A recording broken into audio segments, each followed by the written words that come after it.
Bienvenue dans la pause fitness. Alors, ce podcast est réservé à ceux qui veulent améliorer leur nutrition, leur entraînement et aussi peut-être leur style de vie.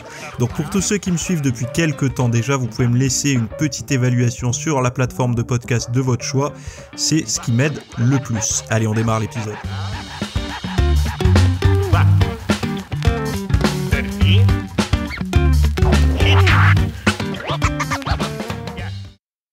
Salut à tous, j'espère que vous allez bien, que vous avez passé un bon week-end. Donc aujourd'hui, nouvel épisode, on va parler de gourmandise, de boissons sucrées, de crossfit, tous ces petits sujets peut-être qui vous tiennent pas forcément à vous à cœur, mais moi en tout cas quand j'ai fait ma petite revue de presse ce matin, ce sont des sujets qui m'ont bien parlé.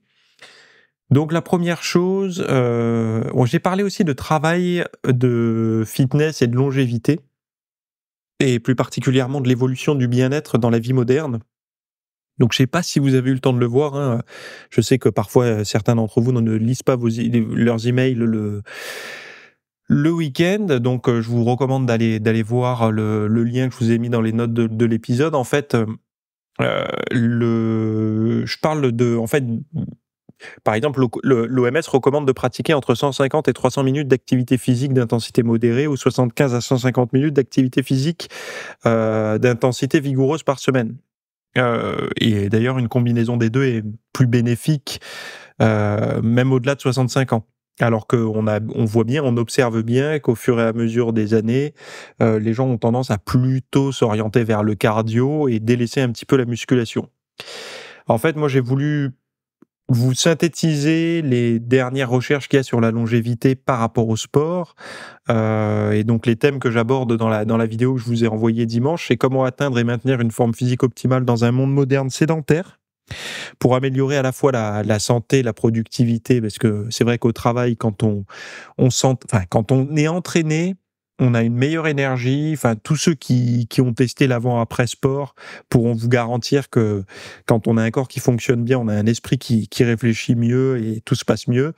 Il y a aussi les stratégies pour prévenir et réduire l'obésité et les maladies chroniques avec un accent sur des solutions pratiques et réalisables. Avantage des diverses activités physiques comme la danse, la natation et le cyclisme pour perdre du poids de manière ludique et efficace. Alors j'ai toute une liste de pratiques ludiques qui permettent de perdre du poids. Après, il y a des approches holistiques pour la perte de poids et des avantages psychosociaux et des méthodes, notamment un entraînement avec kettlebell. Enfin, voilà, je vais pas vous spoiler le contenu, c'est bien de découvrir aussi par vous-même. Donc, allez voir. Je vous ai mis le lien dans les notes de cet épisode. Ça s'appelle Travail, fitness et longévité, l'évolution du bien-être dans la vie moderne. Donc le premier sujet du podcast, ça s'appelle « Quand nos neurones nous sauvent de la gourmandise ». Donc c'est un article de Cerveau et Psycho, d'une rédactrice ponctuelle du journal d'ailleurs. De mémoire, je crois que celui-là d'article est en accès libre parce que certains des articles sont en abonnement payant. D'ailleurs, moi, je prends ponctuellement l'abonnement à Cerveau et Psycho parce que j'aime bien cette revue et j'aime bien celui qui la dirige aussi. J'aime bien ses conférences. Et donc voilà. Bon, vous avez déjà eu cette envie irrépressible de vider le buffet en un clin d'œil. Des neurones fraîchement identifiés pourraient bien être vos alliés dans cette bataille contre la surconsommation alimentaire. Donc il y a une étude de l'Université de Californie qui a été publiée dans Nature qui révèle l'existence de neurones nommés PRLH qui jouent un rôle crucial dès la première bouchée pour moduler notre rythme alimentaire grâce au goût. Alors d'ailleurs, par rapport au goût, rappelez-vous une chose, je vous avais produit une vidéo il y a pas années, mais si, ça doit faire plus d'1 an déjà, qui s'appelait Hard Reset, nutrition, les goûts, vos goûts ou les goûts, je sais plus comment j'avais appelé ça, pour vous expliquer un petit peu comment hacker les pulsions alimentaires en apprenant à comprendre vos propres goûts. Et c'est vraiment apparemment personne n'en avait jamais parlé parce que quand je l'ai sorti, ça a bien fonctionné en tout cas dans les retours pour beaucoup de personnes, surtout pour ceux qui sortent régulièrement de leur régime, ils n'arrivent pas en fait à tenir, ils sortent régulièrement. Donc allez voir, vous tapez ça dans ma barre de recherche, vous tapez hard reset, goût, nutrition sur mon site, www.fitnessmiss.fr, vous trouverez facilement. Sinon sur Google, je pense aussi. Alors traditionnellement, on pensait que la satiété était régulée par l'estomac et l'intestin. Alors traditionnellement, c'est pas que traditionnellement, c'est aussi la réalité au niveau de la gréline notamment, qui signale au cerveau quand s'arrêter de manger. Cependant, ce processus prend du temps, souvent plusieurs dizaines de minutes, ça c'est vrai. Alors comment expliquer que l'on ralentisse notre consommation si rapidement ? Alors les neurones PRLH s'activent en quelques secondes, suggérant que les signaux gustatifs et non les signaux lents de la digestion sont à l'œuvre. Les expériences ont montré que ces neurones ne s'activent que lorsqu'ils reçoivent des informations gustatives. De plus, leur activation ou désactivation modifie l'appétence pour la nourriture. Activés, ils réduisent l'intérêt pour la nourriture, même appréciée. Désactivés, ils augmentent la consommation, même d'aliments moins désirés.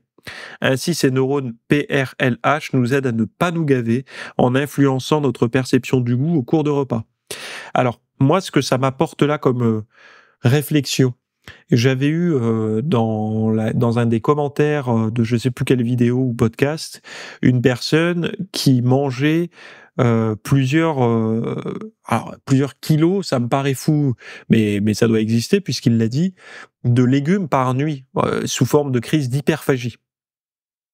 Là, ça correspondrait bien à ce que je viens de lire ici, qui dit qu'il pourrait y avoir, en l'absence de la sécrétion de ce neurotransmetteur-là, de ces neurones PRLH, une envie irrépressible de manger des aliments, même ceux qui ne sont pas forcément désirés. Donc, c'est plus ou moins facile de comprendre. Alors, moi, le premier, vous me mettez, je prends toujours cet exemple, mais c'est celui qui me vient le plus rapidement à l'esprit, donc c'est le plus pertinent pour moi. Vous mettez un paquet de chocobons devant les yeux, sans effort, en une demi-journée, il disparaît. C'est-à-dire tour de magie, il n'y en a plus. Pourtant, je pense être relativement bien câblé au niveau de la diète. Tous ceux qui me connaissent, en tout cas, y compris ma femme, me dit que j'ai un mental d'acier par rapport à la nourriture et tout. On a tous notre kryptonite. Moi, quand je me retrouve face à ce genre d'aliments, si je mets le doigt dedans, c'est foutu. Je pense être un peu pareil avec les chips, les tucs, les curly, les trucs comme ça. Mais en fait, ces produits ont été étudiés spécifiquement pour que le comportement que j'ai soit celui que j'ai, en fait. Ils sont pas faits pour avoir un comportement de j'en prends 3-4, je mets un élastique autour du paquet et on verra le week-end prochain. Non. Le but, c'est de surconsommer. Le but, c'est pas de devenir obèse, c'est juste de finir le paquet pour aller en racheter un autre. Et puis surtout, de plus pouvoir s'en passer à vie et de créer une rente pour l'entreprise. C'est ça l'idée. Enfin, l'idée. Dans l'idéal, ça peut pas leur porter préjudice, en tout cas, ça, à ceux qui nous le vendent. Mais bon, imaginez si vous arrivez, à l'aide d'une méthode, d'une substance ou autre, de sécréter ces neurones, PRLH, et donc du coup, vous arrivez au McDo ou au Quick, ou d'ailleurs, dans le sud de la France, il n'y a plus de Quick. Je suis un peu triste parce que moi, je vais jamais au fast-food, enfin très rarement, et quand j'y vais, j'aime bien tourner, alterner, quoi. Et c'est vrai que le Quick me manque un peu. Bref, eh bien, ces neurones-là, imaginez, on prendrait une pastille, un peu comme une pastille de tryptophane ou une pastille de tyrosine, on aurait une pastille de PRLH, ou alors de son, comment on appelle ça, de son précurseur, et hop, appétit coupé, quoi. Même pas envie on peut même pas parler d'appétit, de désir. En fait, ça coupe le désir parce que, encore une fois, je me répète, mais les aliments les aliments qui nous procurent le plus de pulsions, de formes d'hyperphagie, ce sont souvent, alors d'hyperphagie non pathologique, même de dire hyperphagie, de toute façon c'est pathologique, mais vous avez compris, où on va commencer à manger comme ça en dépassant notre appétit, en allant au-delà de notre faim, ce sont souvent des aliments plaisir. Donc ça coupe pas l'appétit, ça coupe le désir en fait d'en consommer ce genre de neurones PRLH. Donc faudrait voir dans quelles conditions ils sont sécrétés. Est-ce que quand on est très stressé, ils sont pas sécrétés? Parce que moi j'ai remarqué que quand on a une forte angoisse, un fort niveau de stress, par exemple, je sais pas moi, qu'est-ce que je pourrais avoir un examen ou vous passez votre permis de conduire dans 1 heure, vous n'avez pas forcément envie, même si on vous met un McDo, vous en avez pas envie, ou même des trucs très appétants d'habitude, vous en avez pas envie. Et je pense que ça peut être possible que ce soit dans ces circonstances-là que ce genre de neurones soit sécrété. Après, euh, la peur ou l'angoisse ou la panique, on a bien vu que ça sécrétait certaines choses puisque l'appétit est complètement détruit. Il y en a qui vont vous dire non, c'est faux, j'ai très faim moi. Oui, mais non, ça c'est le stress. L'angoisse, la peur, la panique, pas faim, c'est pas possible en fait. C'est-à-dire que ça vous met dans un état tel que l'appétit n'est pas disponible. Il pourra venir après pour vous rassurer, tout ça, mais pendant, non. En fait, pendant, je sais pas si vous avez déjà vécu une vraie peur, je sais pas, un cauchemar, ou rappelez-vous d'une peur vraiment traumatisante quand vous étiez gosse ou autre. C'est pas le moment où vous aviez envie de manger, quoi. Plus tard, oui. Quand la peur est passée, d'ailleurs, quand la peur est passée, il y a ce soudain, il doit y avoir une sécrétion d'endorphine ou j'en sais rien, puisque ça fait du bien. Un petit peu comme après un grand 8, vous savez. Eh ben, peut-être qu'à ce moment-là, oui, vous allez manger, mais juste avant, non. Donc c'est possible que, je sais pas, moi c'est mon hypothèse, hein, que ces neurones PRLH puissent être peut-être en lien avec quelque chose, en tout cas, ça doit être le même fusible quelque part. J'aime bien parler de fusible parce que ça me parle dans une bagnole, vous avez un fusible qui gère le démarreur et l'essuie-glace arrière parfois. Mais là, il doit y avoir ça doit être le même fusible en fait que le stress ou un truc comme ça. J'en sais rien, hein. C'est qu'une hypothèse. Mais en tout cas, si on pouvait avoir une pilule de la peur ou une pilule de l'angoisse, on la prend et on est angoissé, je vous garantis que vous prenez ça, vous avez plus faim. Mais bon, d'avoir peur tout le temps, je sais pas si c'est une bonne chose. Boissons sucrées, activité physique et risque cardiovasculaire, un cocktail à risque. Donc on passe au deuxième sujet. Vous savez, on est très souvent, quand vous regardez les reportages d'il y a quelques années, on ne diabolisait pas le sucre. On disait le problème n'est pas le sucre, le problème c'est que les gens ne font rien, ils bougent pas assez, ils sont trop sédentaires. Et ça, qu'on le veuille ou non, ça a bien arrangé ceux qui vendaient des produits sucrés. Parce que de dire aux gens, le problème, c'est pas nous, les gars. Le problème, c'est que vous avez un métier sédentaire, vous prenez pas les escaliers. Vous prenez pas les escaliers, vous allez au boulot à vélo, pas à vélo justement, mais en bagnole, et vous faites pas de sport. C'est à cause de ça que vous êtes en surpoids. Donc les gens se sont dit, alors au début ils culpabilisaient parce qu'ils buvaient un truc trop sucré, donc ils se sont dit finalement c'est pas ça, c'est qu'en fait je suis qu'un gros con et je me bouge pas le cul, etc. Donc ils culpabilisaient quoi. Sauf que les chercheurs ils se sont dit tiens, si on faisait une étude, alors la boisson sucrée et l'activité physique par rapport au risque cardiovasculaire, est-ce que c'est un cocktail à risque ou pas?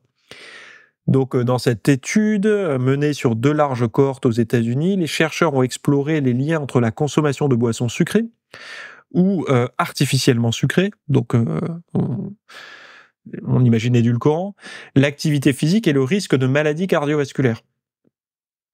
Les boissons sucrées sont depuis longtemps dans le collimateur des spécialistes de la santé pour leur impact négatif, notamment dans leur rôle dans l'augmentation du risque de maladies cardiovasculaires, première cause de mortalité à l'échelle mondiale.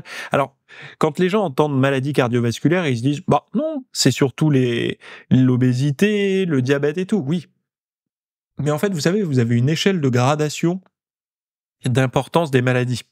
Je vais vous expliquer en 2 secondes. Et d'ailleurs, si un spécialiste de l'assurance maladie passe par là, qui me corrige en commentaire, mais je pense pas me tromper trop en vulgarisant à l'extrême le sujet. Quand vous êtes un assureur, en tout cas quand vous devez hiérarchiser la pathologie humaine, vous lui donnez soit une lettre, soit un chiffre, un petit peu comme une bonne note à l'école. Et les maladies cardiovasculaires, c'est comme avoir 20 sur 20, quoi. C'est-à-dire la maladie cardiovasculaire, c'est le pire du pire parce que ce sont souvent des pathologies qui sont enfin, les survenus sont souvent aigus, c'est-à-dire qu'une crise cardiaque, par exemple, ou un AVC ou autre. Donc c'est aigu, oum, ça vous tombe dessus comme ça. Et quand c'est pas traité, c'est fatal. Donc c'est quand même un facteur de risque important.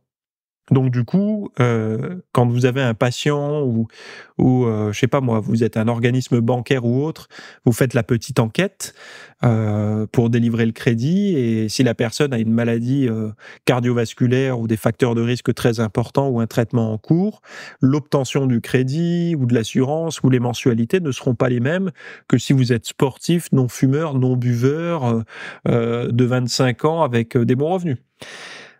Corrigez-moi si je me trompe, encore une fois, si vous êtes expert, hein. Mais il y a cette hiérarchie dans la pathologie. Il y a cette hiérarchie si vous avez par exemple des sinusites chroniques, c'est pas la même chose qu'une pathologie cardiovasculaire. C'est un peu la même chose que ces lettres ou ces chiffres à la banque lors de l'obtention d'un crédit. Bon, si vous êtes souvent à découvert, enfin bon, vous savez, le privé n'est pas fou, hein, ils se servent très bien de cette notation, hein. Je sais que dans le public, on se sert pas des notes et tout parce que c'est moralement incorrect, mais le privé s'en gêne pas parce que c'est du business, hein. Et ils ont bien raison. Les boissons sucrées sont depuis longtemps dans le collimateur, etc. Donc les résultats montrent que des associations linéaires positives entre la consommation de boissons sucrées et le risque de maladies cardiovasculaires et de maladies coronariennes, tandis qu'il y a un risque, en fait. Donc, associé linéaire positif, ça veut dire que ça suit. Ça veut dire que plus vous allez boire des boissons sucrées, plus il va y avoir de risques de maladies coronariennes et cardiovasculaires, tandis que l'activité physique est inversement associée au risque de maladies cardiovasculaires. De manière surprenante, consommer des boissons artificiellement sucrées pourrait également présenter un risque légèrement accru de maladies cardiovasculaires. Plus important encore, l'analyse stratifiée révèle que respecter les recommandations d'activité physique ne réduit pas le risque de maladies cardiovasculaires liées à la consommation de boissons sucrées ou de boissons artificiellement sucrées. Donc là, c'est quand même quelque chose de lourd. C'est-à-dire qu'aujourd'hui, même les soda light sont dans le pointeur laser du sniper, quoi. Donc pourquoi pas? Alors là, je vous attends enfin, vous allez avoir des tonnes de TikTok, comment on appelle ça là, les trucs, les petites vidéos de shorts YouTube, etc. Qui vont dire encore une étude sur les édulcorants qui disent que c'est pas bon. Vous allez avoir tout un tas de comment on appelle, d'influenceurs, voilà, qui vont vous dire mais non, c'est bien, ça fait maigrir et tout.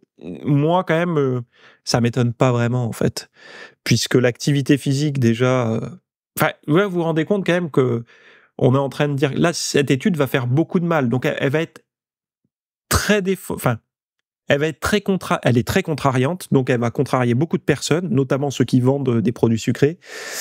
Donc il va y avoir toute une armée de personnes qui vont chercher à mettre des tacles à ceux qui vont trop parler de cette étude ou trop... Enfin, ils vont essayer de la démonter, cette étude, je vous le dis tout de suite. Ils vont essayer de dire, oui, mais il y a des biais, c'est pas clair, machin. Ce qu'ils disent pas dans l'étude, c'est que blablabla. Il va y avoir plein de choses comme ça. Pourquoi ? Parce que l'arme de la sédentarité était une très bonne arme, puisque la sédentarité progresse énormément et qu'on a beau par tous les moyens essayer de s'en extraire, même les plus passionnés de sport ont du mal à ne pas être un peu trop sédentaires quand ils ont un travail sédentaire. Je parle pas s'ils sont bûcherons, comme j'en ai un là parmi mes abonnés là avec qui je discutais par mail. Je parle vraiment de ceux qui ont le cul sur une chaise toute la journée à bosser sur un écran, ou au téléphone, ou peu importe, ou dans une voiture d'ailleurs, en déplacement. Donc il y a une forme de culpabilité en fait à être sédentaire, on le sait, c'est pas bien. Et mais là en fait on peut plus accuser que c'est la sédentarité. C'est même sans cette sédentarité, même en ayant l'activité physique, ça suffit pas. Alors 2 hypothèses possibles. Soit ceux à qui cette étude va faire du tort. Je vais pas incriminer ceux qui vendent du sucre, mais ceux chez qui cette étude va faire du tort. Leur stratégie pourrait être, première chose, d'essayer de la décrédibiliser, de réinclure du doute. Et de toute façon, leur meilleure arme, eux, c'est les youtubeurs et les influenceurs très pointus sur les études. Mais quand je dis très pointus, c'est ceux qui vont chercher les biais, les machins et tout. Parce qu'en fait, ils créent du doute partout et ça fait le lit de ces entreprises. Hein. Donc, des fois, je me demande s'ils bossent pas pour eux. Mais bon, même sans bosser pour eux, en tout cas, ils font leur bonheur. Après, la deuxième hypothèse, c'est que la dose d'activité physique recommandée par les instances gouvernementales n'est pas suffisante. Puisqu'ils disent, elle rappelle que l'activité physique ne peut pas entièrement compenser les effets néfastes de cette boisson. Donc, c'est-à-dire qu'en suivant les recommandations d'activité physique, je sais pas moi, je sais pas comment on appelle ça, de l'OMS ou d'un truc comme ça, ou du PNNS en France, je crois que ça s'appelle, vous pouvez quand même avoir des effets négatifs des boissons sucrées. Donc de rehausser le niveau d'activité physique, ça va faire culpabiliser les gens. Alors moi, je suis pas pour dire faut garder des seuils bas pour pas démotiver les gens. Non, moi je pense qu'en fait, plus les seuils sont élevés, plus on dit aux gens la vérité. C'est un petit peu, vous savez, si on vous dit, je sais pas moi, faut le maximum d'huile d'olive par repas, admettons, c'est une cuillère à soupe. Bon, bah, les gens, en fait, même s'ils utilisent pas la cuillère à soupe, dans leur tête, ils se disent c'est une cuillère à soupe. Bon, à peu près, en faisant couler, c'est pas plus que ça. Si vous leur dites une cuillère à café, donc vous réduisez le seuil. Alors c'est pas forcément une bonne idée, hein, parce qu'une cuillère à soupe c'est bien. Mais si vous leur dites une cuillère à café, ils vont pas continuer à en consommer autant en fait. Ils vont se dire j'en consommais déjà trop quand c'était à soupe, alors là à café un peu moins. Et il y a toujours cet effet d'objectif. Je sais pas si vous voyez ce que je veux dire, mais plus on a tendance à mettre un objectif à un certain point, on n'est pas obligé de l'atteindre, mais on va plutôt s'en rapprocher. Et si vous visez plus haut, alors les gens partent du principe que si vous mettez un objectif trop, ils vont totalement abandonner, ce qui est faux en fait, puisque il y en a beaucoup qui vont essayer, et ceux qui abandonnent avec un objectif élevé, ils abandonneront dans tous les cas. C'est juste une excuse, l'abandon, voilà, puisque, enfin, on peut abandonner pour tout un tas de raisons, mais c'est pas parce que l'objectif est, surtout que l'objectif pour être en forme, c'est pas déraisonnable. Hein. C'est faire quoi? D'essayer de bouger 45 minutes à 1 heure par jour entre la marche, la muscu, tout ça combiné. Ça se fait, c'est faisable. Ça se gère. On peut le découper en plusieurs fois. Dans la journée, on peut essayer d'être un peu actif, quoi. Donc, c'est possible aussi que cette hypothèse soit légitime, et peut-être que c'est les deux. Puisque dans tous les cas, la boisson sucrée, à un moment donné, faut dire les choses telles qu'elles sont. Que ça soit une boisson à base d'édulcorant ou une boisson à base de sucre, à quoi ça sert? Physiologiquement parlant, hein, à quoi ça vous sert? Est-ce que c'est le meilleur sucre dont vous avez besoin pour la santé, pour vos cellules, etc.? Non. Non. La réponse est non. Il n'y a pas besoin. Le sucre est toxique, hein, est reconnu comme toxique. Sinon, enfin, ça donnerait pas de caries. Enfin, voilà quoi. Enfin, même si c'est un peu un raccourci que je prends, mais le sucre n'est pas bon pour la santé. Votre pancréas, il va pas aimer à long terme des sécrétions élevées d'insuline, même si c'est beaucoup de fructose dans ces trucs. Mais bref, vous avez compris. On peut partir du principe que c'est un ajout. Ce serait comme de dire les chewing-gums, vous avez aucune raison de vous en passer. Bah, la raison, c'est que ça sert à rien en fait. Donc, est-ce que c'est pas déjà une bonne raison de pouvoir se passer d'un truc qui ne sert strictement à rien? C'est-à-dire que ça n'apporte que dalle. De mâcher un chewing-gum, à la limite, autant mâcher une racine de quelque chose qui vous apporte des micronutriments, mais de mâcher du chewing-gum, à part vous apporter des édulcorants, vous faire gonfler, péter, et d'ailleurs avoir des effets négatifs à cause de certains FODMAP présents dedans, ça apporte pas grand-chose. Donc vous avez aucun intérêt. Si vous voulez, dès le début, cette étude, elle me paraît biaisée, puisque ce serait comme de calculer si un aliment que l'on sait malsain sert à quelque chose ou pas d'en consommer. Enfin non, en fait, dès que c'est malsain, ça sert à rien, quoi. Un aliment malsain, et moi j'aime bien nommer les choses, parce que les gens n'osent pas dire, il faut pas dire diaboliser les aliments. des aliments malsains, c'est un peu des aliments de petits diablotins, j'ai envie de dire. C'est les aliments qu'on va consommer à des moments où on se fait plaisir. Petit plaisir coupable ou petit plaisir partagé entre amis comme ça ou avec la famille, mais c'est fait pour. Je veux dire un pot de foie gras, du champagne, des sauces, du sucre, enfin bon, tous ces aliments de fête. Bon, bah, c'est pas tous les jours, quoi. Je me répète, je le sais, à chaque fois, il y en a qui vont dire: «Encore, il nous parle de ça». Oui, mais moi, je les diabolise pas, c'est juste, je les remets à leur place. C'est-à-dire que ça n'est pas du quotidien et on n'a même pas besoin de se poser c'est pour ça, cette étude, j'en parle, mais moi, elle m'intéresse que pour, le grand public. Mais moi, j'ai pas alors si, l'édulcorant quand même, je trouve ça toujours intéressant, quoi. Parce que là, vous dites ceux qui vendent des sodas, ils se disent: «On avait la parade des édulcorants, il y a pas de sucre, comme ça ils nous emmerderont pas». Bah non, vous serez quand même emmerdés. Donc là, vous devez travailler sur 2 trucs, à la fois changer de produit et en plus de ça, dire aux gens de faire encore plus de sport qu'ils ne font alors qu'ils n'en font même pas. Voilà. Sujet suivant, le CrossFit, réinventer le modèle pour survivre. Alors, dans le monde du CrossFit, l'heure est à la réinvention. Donc, un propriétaire de box CrossFit partage son parcours et ses stratégies d'adaptation face aux défis du secteur. Avec une équipe de 8 coachs et une croissance continue de ses membres, il a dû apprendre à naviguer dans l'univers entrepreneurial du CrossFit, etc., souvent de manière éprouvante. Donc, je crois d'ailleurs que c'est un gars de Montpellier qui, dans cet article, pour surmonter ces obstacles, il a créé un groupe Facebook dédié aux propriétaires de box francophones, devenu un espace d'échange et de soutien crucial. Donc les webinaires organisés abordent des thématiques essentielles dans la vente additionnelle, comme la vente additionnelle, souvent négligée mais d'une rentabilité surprenante. Ces ventes principalement de boissons et produits alimentaires montrent un potentiel énorme dans l'optimisation de l'espace et l'accroissement des revenus. Un autre défi majeur réside dans la politique de tarification des abonnements jugés trop basses par la communauté. Certainement pas des pratiquants, mais plutôt des coachs et ceux qui tiennent les salles. Une enquête révèle que la majorité des propriétaires ne se rémunèrent pas plus de 1 500 € par mois. Un constat alarmant qui soulève des questions sur la valorisation des services offerts. Comparé à d'autres activités comme le yoga ou le pilate, le CrossFit semble sous-évalué malgré des investissements matériels et humains conséquents.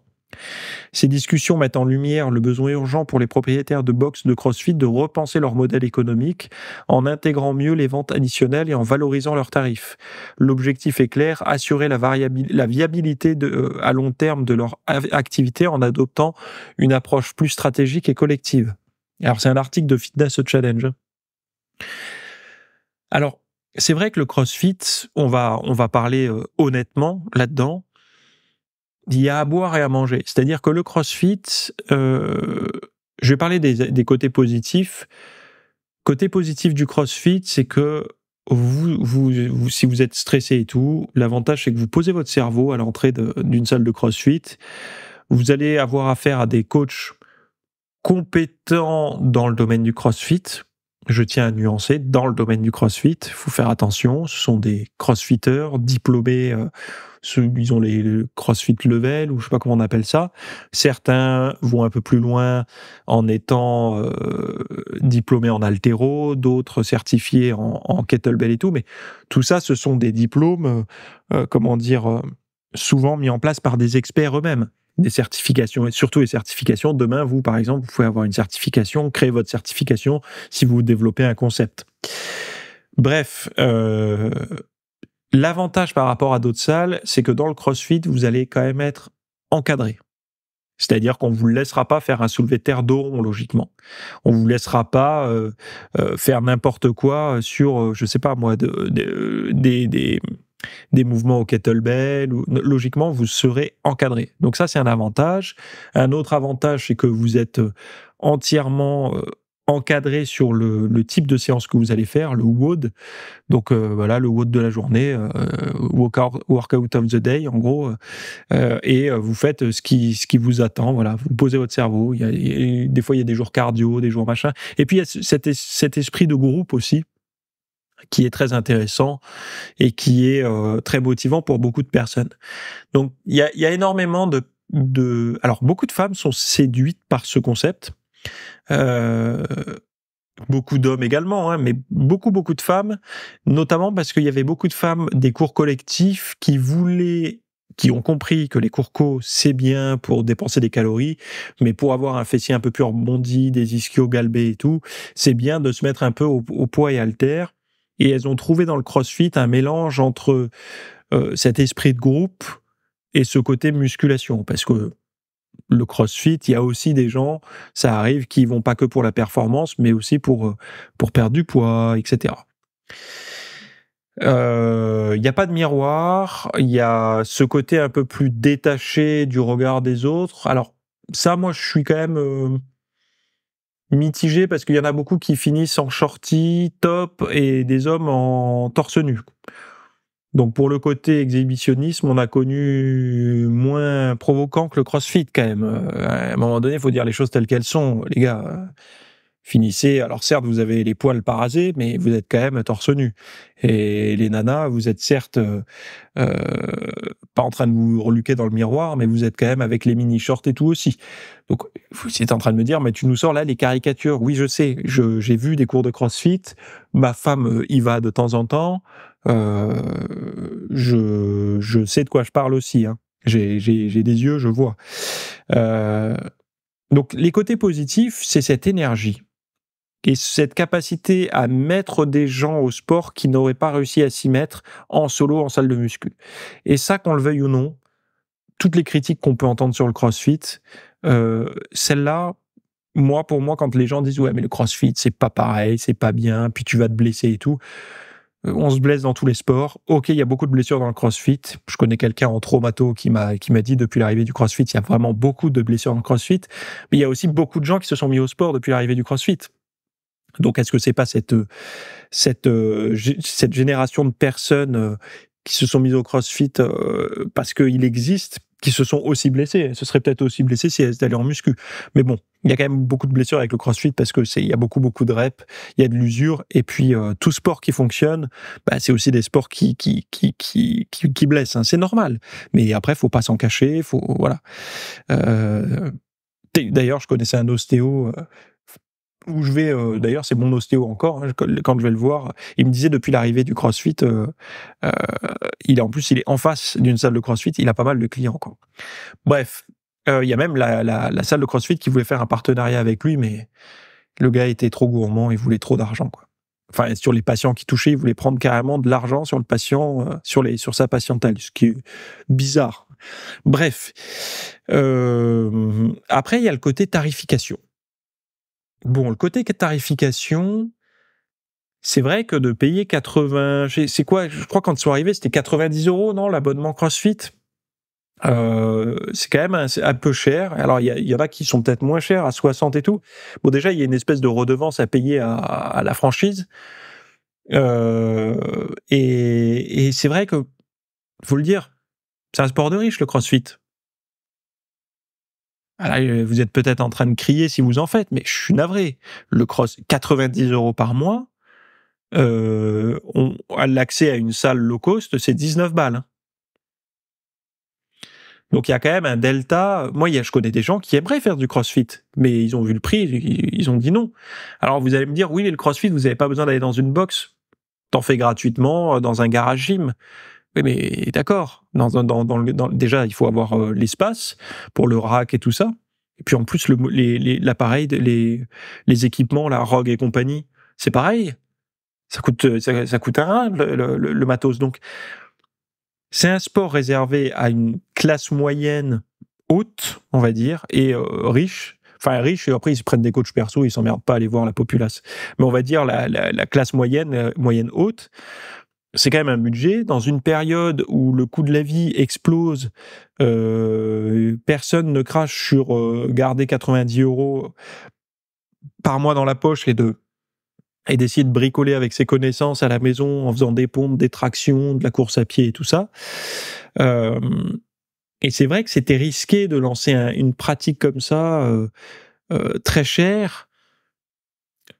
Enfin, moi, je peux comprendre que vous ne pouvez pas avoir beaucoup de personnes dans des trucs comme ça. Alors, vous êtes en train de revoir votre modèle économique. Bon, après, je comprends, hein, il faut payer, les box de CrossFit sont souvent des grands hangars et tout, mais il y a beaucoup de personnes qui se disent: «Ouais, ben bon, en fait, maintenant que je connais les mouvements, bah, je fais un peu les mêmes entraînements, mais bon, je vais à Basic Fit parce que c'est moins cher, quoi». Alors sauf qu'à Basic Fit, ils auront certainement pas le coach derrière, mais bon, si vous avez un peu de bouteille en CrossFit, vous avez peut-être plus besoin du coach, hein. Alors il y en a qui, je sais que les coachs râlent parce qu'ils se disent: «Oui, mais non, nous on est là pour corriger et tout». Oui, mais bon, une fois que vous vous êtes, bien fait corriger, vous connaissez les trucs, puis je connais des gens qui se font coacher, qui se blessent aussi, donc il y a pas de règles là-dedans. Pour les débutants, je veux bien, mais après les gens peuvent devenir autonomes, et puis vu que la doctrine, c'est aussi de pouvoir s'entraîner partout et tout le temps, même sans argent, ça veut dire qu'il y a pas besoin de coach, quoi. Bref, le modèle économique, faut qu'il change. Heu, c'est vrai que les produits dérivés autour de la nutrition et tout, ça peut aider à les faire tenir. Mais quand vous payez déjà 90 € par mois, en plus de ça, derrière, vous allez prendre votre checker au comptoir qui va vous coûter 2 ou 3 balles. Alors ça rapporte des thunes, hein, mais bon, il faut comprendre aussi que les gens n'ont pas forcément le budget pour ça. Alors là où vous pourriez peut-être attirer du monde, moi je donne juste, et d'ailleurs vous dire, ils ne se rémunèrent que 1 500 € par mois, estimez-vous pas trop malheureux quand même, hein. Parce que on a un exemple il y a pas longtemps de personnes qui se rémunèrent quasiment pas du tout pour, nourrir les autres, hein. Donc 1 500 €, vous êtes au-dessus du SMIC pour faire un travail passion. Donc c'est pas l'idéal, vous avez envie d'être des entrepreneurs qui gagnent bien votre vie, je comprends, puisque vous avez des responsabilités, des charges et tout, ça se comprend, mais c'est pas non plus, aller dans la restauration, il y en a beaucoup qui se payent même pas, hein. Et ils vous diront que c'est aussi un travail passion et tout. Donc comparé à d'autres activités comme le yoga, le pilate, bah, alors le yoga et le pilate, oui, effectivement, déjà le yoga et le pilate, les diplômes, il y en a pas, hein, en fait, hein, c'est souvent des diplômes, des certifications, quoi. Il y a pas de reconnaissance, très officielle derrière, quoi, même si certains vous diront que oui. Et souvent vous louez une petite salle, ou si vous avez, un truc aménagé quelque part, vous faites, ou même des fois dans la pelouse, vous donnez un cours, quoi. Donc, est-ce que ça serait pas intéressant, je sais pas moi, de faire des journées portes ouvertes à 10 balles la séance, ou à 5 balles la séance? Même pas. Ou de faire d'autres abonnements, au lieu d'avoir que du 90 € par mois, de faire des abonnements moins chers, genre à 20 balles par mois, mais les gens ont accès à qu'une seule séance par semaine. Je sais pas, il peut y avoir, au lieu de voir des tarifs plus élevés, penser à des tarifs plus bas qui donnent accès à moins, mais au moins ça ouvrira les portes à d'autres personnes. Et il y a peut-être des gens qui ont envie de faire du CrossFit, mais qui n'ont pas 90 €, mais ils ont envie de faire partie de la communauté. Ben, peut-être que si c'est 20 balles, mais ils auront peut-être qu'une séance par semaine. Mais au moins, ils pourront toucher du doigt ce qu'est le CrossFit, se former au fur et à mesure du temps, et puis reproduire les mouvements chez eux avec leur propre matos ou autre, quoi. Mais le plus élevé, ça marchera pas, quoi. Augmenter les tarifs. Déjà que les gens se barrent avec les tarifs actuels, c'est pas en augmentant encore plus que vous allez gagner votre vie, quoi. Après, c'est pareil. Souvent, les espaces que vous louez pour le CrossFit sont quand même assez grands. Est-ce que vous pouvez pas avoir plus modeste? Alors moi, j'ai connu deux coachs sportifs qui avaient une salle super, qui a pas tenu à cause du Covid, malheureusement, parce qu'ils venaient de se lancer. Mais ils avaient un petit espace. Le loyer n'était pas donné, hein, mais ils avaient un petit espace. Ils avaient fait un truc génial. Et franchement, c'était vraiment, vraiment, vraiment top. Les tarifs n'étaient pas aussi élevés que le CrossFit, c'était pas donné non plus. Mais l'espace était largement suffisant pour faire ce qu'ils appelaient des groupes training. Et c'était deux gars diplômés d'haltéro, le BPGEPS et compagnie, mais ils avaient vraiment beaucoup de compétences. Alors ils continuent à bosser aujourd'hui, mais en tant que coach dans des salles, je crois. Et c'est vrai que c'était plus accessible, et ils avaient une salle plus modeste, très bien équipée, mais plus modeste en termes de superficie. Il y a peut-être là-dessus aussi, peut-être que vous pouvez gagner, quoi. Enfin bon, après, moi, je suis pas un businessman de salle de CrossFit, hein, j'en sais rien. Je vous donne juste des pistes comme ça. Je me mets à la place, en fait, des gens aujourd'hui. Enfin, tout le monde dit le SMIC a augmenté. Je crois qu'il est à 1 300 et des poussières nettes. Ok, mais les salaires, si vous n'êtes pas relié au SMIC, votre salaire n'augmente pas, quoi. Mais par contre, le prix de la bouffe aujourd'hui, enfin, je sais pas si les patrons, moi je dis ça, mais je suis patron, enfin, je suis à mon compte, donc je m'en rends compte. Aujourd'hui, acheter des légumes, c'est presque aussi cher qu'acheter de la barbac. Je sais pas si les gens se rendent compte de ça, ceux qui qui n'ont pas qui pètent dans la soie, j'ai envie de dire les choses telles qu'elles sont, parce que aujourd'hui gagner 3, 4, 5 000 balles, c'est plus être riche, hein, c'est fini. Pour commencer à parler de richesse, faut vraiment monter bien au-dessus. Mais quand vous allez faire vos courses et que vous voyez que de manger des légumes, ça revient aussi cher que de manger de la viande, je parle pas d'il y a 10 ans ou 15 ans, hein, je parle d'il y a 3 ans, à peine. Hein. C'est quand même problématique. Hein. Alors vous allez me dire, oui, mais il y a le premier prix, machin, même le premier prix est cher. Et je parlais à un boucher, lui il le voit, la volaille a explosé. Le prix de la volaille a explosé. Nous, en muscu, on en mange beaucoup, et c'est vrai que quand on fait les courses pour la semaine, je défie n'importe quel couple qui fait de la muscu, donc qui mange quand même régulièrement des protéines, avoir un panier pour la semaine à moins de 100 €. Pour deux, hein, pas pour une personne, pour deux. Et je parle le panier de bouffe, hein. Donc derrière, si vous ajoutez un 90 € de salle de CrossFit, faut comprendre les gens. Hein. Les gens, si c'est dur pour vous, c'est dur pour eux. Voilà, c'est dur pour tout le monde en ce moment. Donc au lieu de faire des tarifs plus élevés, il me semble intéressant soit de donner du service. En fait, il faut leur proposer quelque chose qu'ils n'ont plus à faire ailleurs chez eux. Par exemple, s'ils ont de la prot, qu'ils achètent de la prot et qu'ils en prennent juste après l'entraînement. Mais leur prot, déjà, faites des partenariats avec les bons. Ne faites pas des partenariats avec des marques où vous margez beaucoup, parce que ça sert à rien, c'est de la merde. Proposez-leur de la bonne qualité. Donc, il n'y a pas beaucoup de marques en France, hein, vous trouverez rapidement. Et en plus de ça, c'est un service, puisqu'ils n'auront plus besoin de le faire chez eux et d'en acheter, de commander et tout. Donc là, vous leur proposez un service, vous payerez 2 € votre checker après l'entraînement, mais bon, vous n'avez plus besoin de l'acheter, de commander le pot, de payer les frais de port, d'avoir de checker, de le prendre, voilà, c'est pris. Vous pouvez l'inclure aussi dans votre abonnement. Et après, d'essayer de travailler sur des services comme ça, des services, des choses qu'ils font déjà, en fait, mais qu'ils pourraient abandonner de faire ailleurs que chez vous. Alors, tout à l'heure, il y avait l'idée des massages ou des trucs comme ça, mais il peut y avoir plein de choses.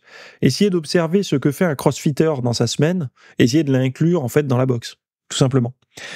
Bref, moi, en fait, ça me fait toujours de la peine de lire ça, parce que j'ai pas envie que ces salles-là crèvent. Parce que je trouve que quand même, il y a eu j'aime cette division qu'il y a eu entre les gens en forme et les gens en mauvaise forme. Alors, je suis pas content qu'il y ait des gens en mauvaise forme, hein, mais je suis content qu'il y ait plus de personnes en bonne forme.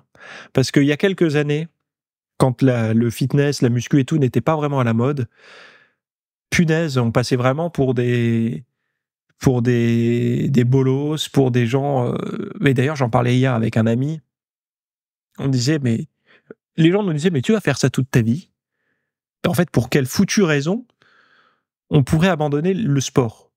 Quelle serait la bonne raison volontaire, hein, je veux dire, d'arrêter le sport? Vous allez me dire, oui, mais après, t'es vieux, t'es blessé et tout. Oui, non, mais aujourd'hui, à moins d'avoir... Et même, on sait que beaucoup de pathologies profitent du sport.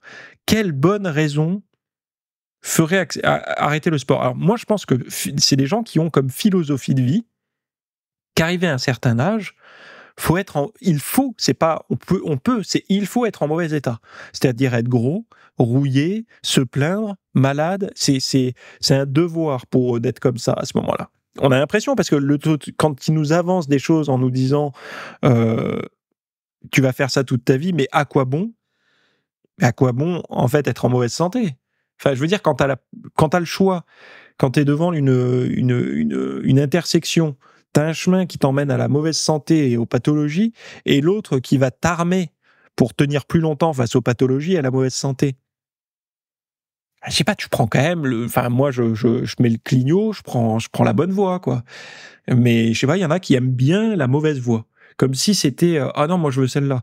Il y a vraiment après, Là, je suis très ironique en disant ça, parce que je sais très bien ce que c'est. Ceux qui ont la flemme, c'est des branleurs. Bon, à un moment donné, il faut dire ce qui est. Ils n'ont pas le courage de le faire.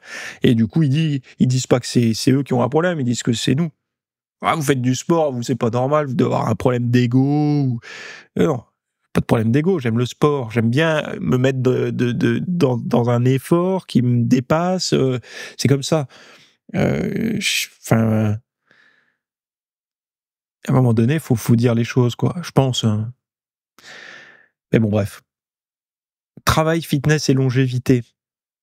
Allez voir ce contenu que j'ai pu produire sur l'évolution du bien-être dans la vie moderne.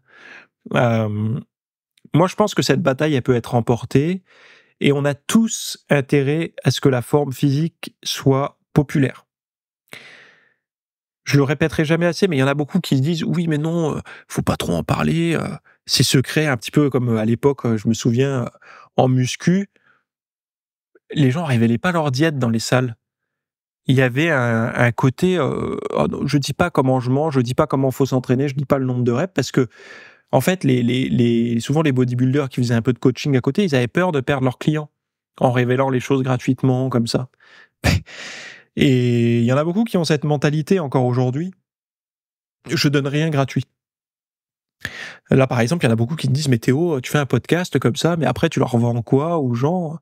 En fait, déjà, j'ai pas cette stratégie de vendre aux gens, puisque le podcast, je sais pas, je fais une émission, ça me plaît, en fait, c'est un super rendez-vous pour moi avant tout, le podcast. Après, je fais des cours que je fais payer, mais voilà, c'est comme ça. C'est ma façon de travailler. J'ai pas de culpabilité ou de peur de me faire voler des choses ou de trop en donner gratuitement, non. Les gens qui ont peur de trop en donner gratuitement, c'est les gens qui travaillent pas, en fait. Ils travaillent pas, donc du coup, quand ils ont tout donné comme tout leur stock de connaissances, il y a plus rien et ils se disent mais je suis dans la merde, j'ai tout donné gratos, j'ai plus rien à revendre. Mais en fait, quand on bosse tout le temps, il y a toujours quelque chose puisque on apprend tout le temps. Mais bon, ça c'est une différence moi j'aime le travail pour ça.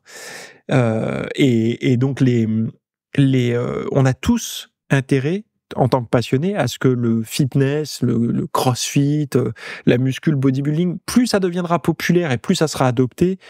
Dites-vous bien une chose, c'est que plus on aura des structures de musculation en plein air, plus on aura d'équipements disponibles dans les décathlons, les intersports, les go-sports, plus il y aura de concurrence grâce au capitalisme dans toutes ces marques de fabricants. Donc on aura des produits de mieux en mieux et de moins en moins chers. C'est ça qu'il faut retenir. En tout cas, l'offre sera plus abondante. Donc nous, en tant que sportif, parce que moi, évidemment, je suis un professionnel du fitness, mais je suis également un passionné, un pratiquant et un consommateur de produits, de kettlebell, de barres de traction, de vélo, de basket, de toutes ces choses-là. Et donc, je profite aussi de cette popularité. Donc, on a tout intérêt à ce que ça soit populaire, que ça soit qu'il y ait un message positif autour, que on devrait tous se réjouir en fait que la science se dise le sport avec halter c'est bien pour la longévité et tout. On devrait le crier, et j'espère. Hein, on le voit un peu dans des reportages, mais j'espère que ça deviendra. Moi, ce que j'aimerais, c'est qu'en fait, la sédentarité, un jour, même si je suis pour la liberté, hein, mais un jour ait la même image que l'alcool et le tabac.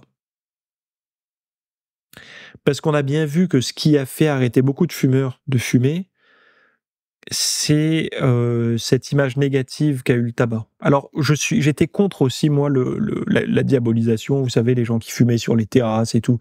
Bon, je m'en fous, les gens font ce qu'ils veulent. Bon, un peu de fumée passive, c'est pas grave, quoi. Je suis pas contre, moi, bon, après, fumer dans la bagnole avec des gosses, non. Mais les gens qui fument autour de moi et tout, ça me dérange pas. Je m'en fous, honnêtement, je veux pas faire le rabat-joie, quoi. Ils passent aussi un bon moment, voilà. Mais bon, comment dire? Je pense que cette image un petit peu négative du fumeur et tout, avec les années, post-année 2000, on va dire, ça a contribué à ce que fumer ne soit plus cool. Donc du coup, être fumeur était perçu comme un peu... Le fumeur est devenu marginal un petit peu et a été marginalisé. C'était le seul à sortir cloper au restaurant quand il pleuvait et tout. Et de fil en aiguille, ça a amené des gens à arrêter, qu'on le veuille ou non. Alors, Il y a toujours beaucoup de fumeurs, hein, mais ça a aidé quand même pas mal de personnes à arrêter. Et cette image de dire ça fait bien de faire du sport, je pense que c'est une bonne chose parce que c'est la réalité. Ça fait bien et ça fait du bien de faire du sport. Et on gagnera tous. Vous imaginez un jour où vous pourrez acheter des kettlebells et tout ça, je sais pas moi, à Carrefour ou Intermarché, où vous auriez tout comme à Decathlon, mais dans les grandes surfaces, quoi. Génial, génial. Là, on aura gagné, quoi. La forme sera accessible, il me semble. Voilà, bref. Je m'arrête ici. Allez voir tous les liens dont je vous ai parlé dans les notes de cet épisode. Et on se retrouve de l'autre côté. Allez, bye bye.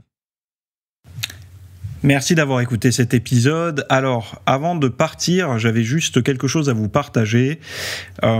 C'est vrai que vous avez peut-être des temps morts à meubler, que ce soit des temps de trajet dans les transports en commun, du cardio un petit peu long sur un tapis de course, ou alors tout simplement envie de remplacer les programmes que vous avez la soirée pour de l'apprentissage. Vous êtes peut-être adepte des émissions, des documentaires, des reportages, etc.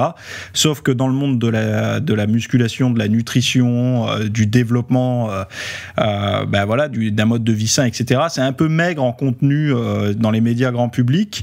Et donc, ce que je vous propose, moi, personnellement, c'est d'aller faire un tour dans la bibliothèque alors, c'est un Netflix version fitness privée qui vous coûtera moins cher qu'un lavage auto au rouleau par mois. Et là, vous avez vraiment tous les sujets. Alors, c'est plein de cours que je propose. Il y en a déjà plus de 300. Ce sont sur le sommeil, sur les hormones, sur la nutrition. Donc ça peut être pourquoi on a faim, pourquoi on n'arrive pas à tenir un régime, comment faire, quelles sont les solutions, mais aussi d'anatomie pour l'entraînement, des programmes d'entraînement. Donc tout ce qui est lié à la perte de graisse, si vous avez du gras sur le bas du ventre depuis des années, ou alors si vous avez du mal à prendre de la masse musculaire, tous ces sujets du plus connu, entre guillemets, du plus recherché au plus pointu, tous ces sujets sont largement abordés dans cet espace VIP. Donc, pour rappel, pour y accéder, vous avez un lien en description. Si vous ne le trouvez pas, vous allez sur www.fitnessmiss.fr et vous faites devenir membre. Voilà, vous trouverez sur le site. Et vous accédez à ce contenu caché que vous pourrez écouter partout. Voilà, je vous laisse ici. Très bonne fin de journée à tous.